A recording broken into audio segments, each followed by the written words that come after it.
But the other thing is, when people talk about banning, I'll give you one example using some numbers so people can understand it just will not work. We made possession of cocaine against the law, in the 1930s. Well, in 1980, and we have spent billions and billions of dollars, we've incarcerated hundreds of thousands of people fighting the drug war. Well, in 1980, when I was an assistant DA in Harris County, the price of a kilo of cocaine was $50,000. Okay? Mm-hmm. In That's 2.2 pounds, folks. All right. Yeah. Correct. In 2014, today, I was talking to some officers because I was curious, and I said, what are they negotiating a kilo of cocaine for now when you guys do buy busts? And the answer was as low as $13,000 a kilo. Wow. So billions of dollars spent, hundreds of thousands of people incarcerated, and it went, and I'm not adjusting for inflation either. Those are gross dollar amounts. Got it. It went from 50,000 to 13,000, which tells you we have 3 to 5 times as much cocaine within our borders as we did in 1980. At 1/3 the cost. Exactly. You can't ban things. You can pass the law to make yourself feel good. No, can't legislate morality or moral behavior. Won't work. So, as an attorney and top mainline officer of the state and representative of the people, what do you have to say about the war on drugs at this point? Well, it's been an abysmal failure. When I was going back to the 80s, when I was a prosecutor, I was one of 185 lawyers in the DA's office. I said at that time we needed to decriminalize possession of minor amounts. I said because we're putting drug addicts, people with health problems, into maximum security prisons. How many lives have we destroyed, Clay? How many men and women's lives have been ended? They've died. They're dead because of these laws. Yeah, easily over 1 million. But we were paroling, murderers, rapists, hijackers, while vetting all these, passive drug addicts. And when I said, this policy is irrational, what we're doing here is clearly insane, I had maybe 2 or 3 other lawyers within the ranks of that office that agreed with me.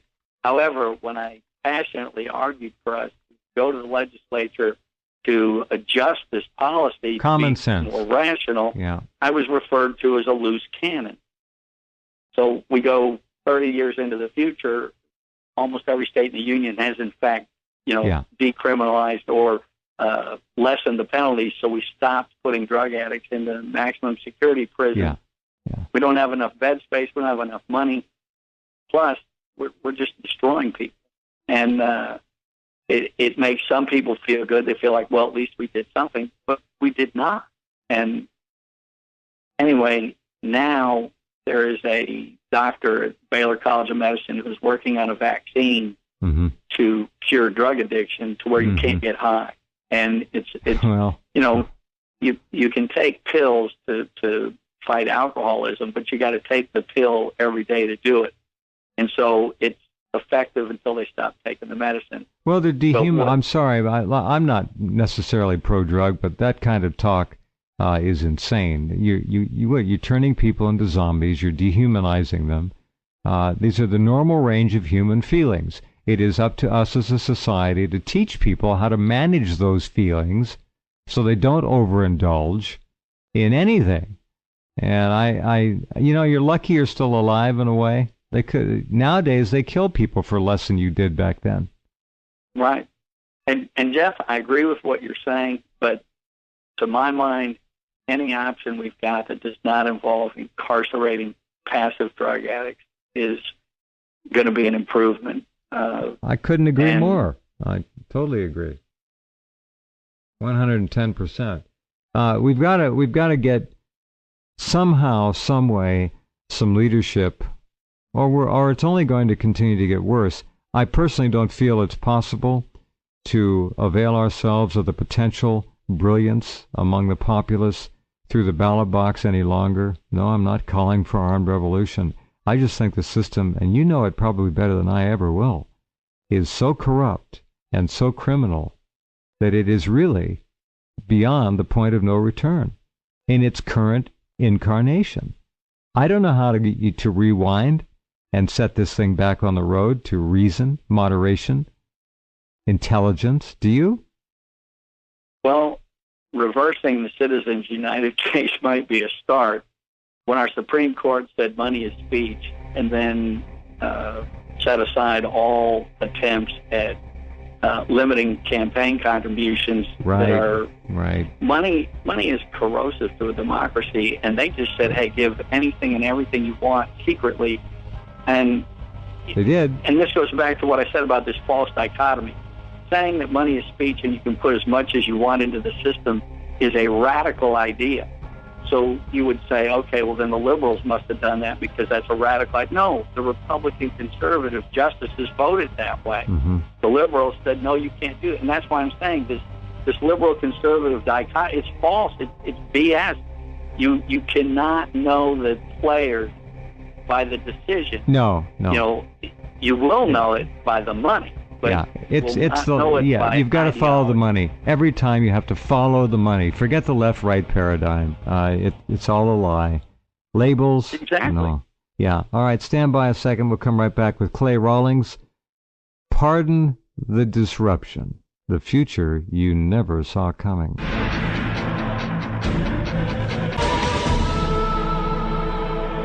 Okay, welcome back. Talking to Clay Rawlings about his new book, Pardon the Disruption.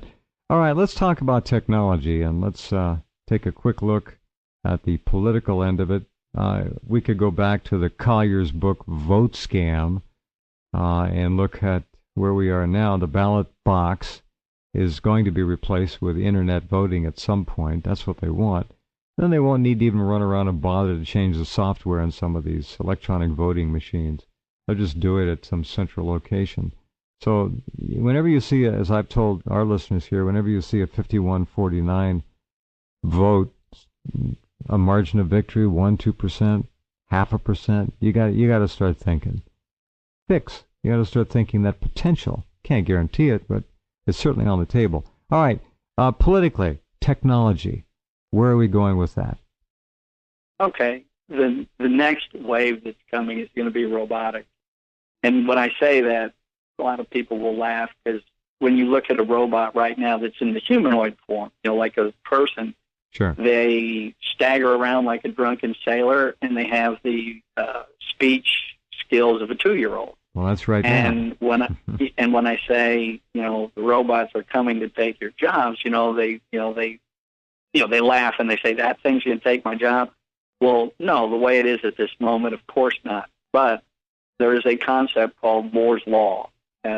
Started with CEO Gordon Moore of Intel, who noticed they doubled the number of transistors on a chip every year. He noticed that back in the 1960s. Well, then they generalized it to the price performance of information technology doubles every 2 years.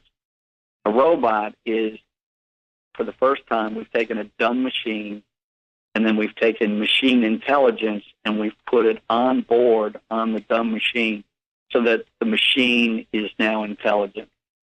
We've never had this before. And since we know it's going to double its price performance every 2 years because it is it's intelligent software, in another 16 years, they are going to be able to do anything we would do in the work arena.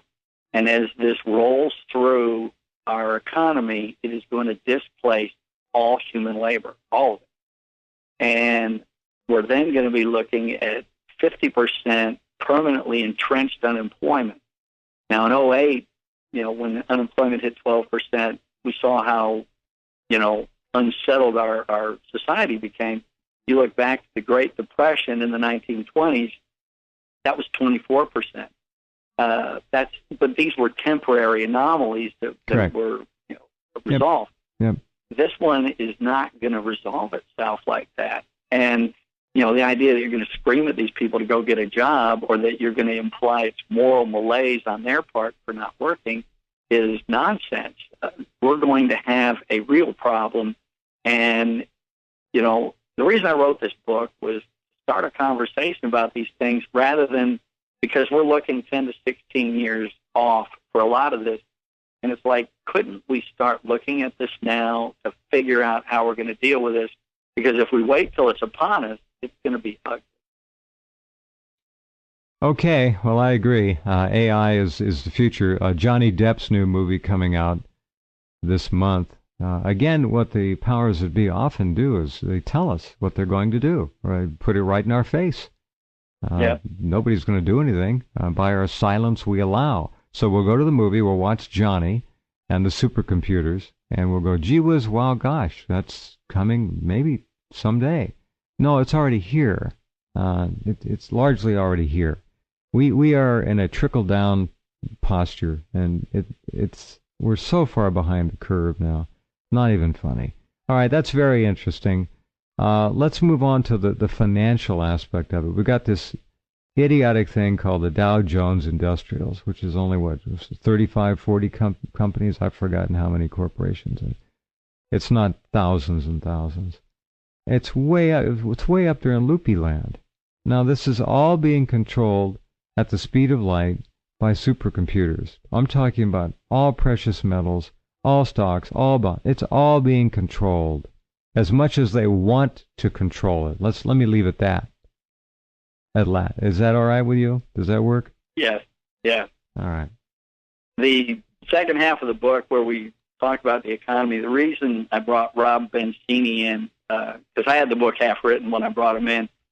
He's an economic developer. And, if you call him an economist, he gets upset because he said that we have a proven track record where economists do not know anything. Well, I'd have hired him on the spot with that kind of a comment. You're right. Yes, they can predict nothing. Every time you see some guy, I predicted the crash of '08. If you look back, usually you'll see he predicted a crash every year for 25 years in a row. They all do. It's a law. They play the law of averages. Sure. and so then when it crashed in '08, he goes, see, I did it. Point. I knew it. Yeah, it's the talking head musical chairs parade of egomaniacs is all it is. These people, it's tea leaves. It's reading lizard entrails. It's stupidity. It boggles my mind to watch people take these people seriously. Some of them have a good grip on history and they can relate things, but it's all controlled, Clay. That's the point. Nothing is left to chance. PPT, right?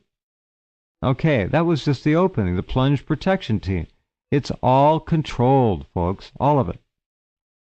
One point that Rob made was when he was talking about 3D printing, he said finally manufacturing is going to come back to the United States in the form of 3D printing. That's where we'll all have, interesting. Yeah. We'll all have one of these in our home. He said, however, it will not produce any jobs whatsoever. We'll all have a 3D printer in our garage, just like we got a microwave in the kitchen and a computer in the den. We'll have a 3D printer in the garage. We'll be making all kinds of materials now instead of going to the hardware store, or going to Lowe's, or going to whatever.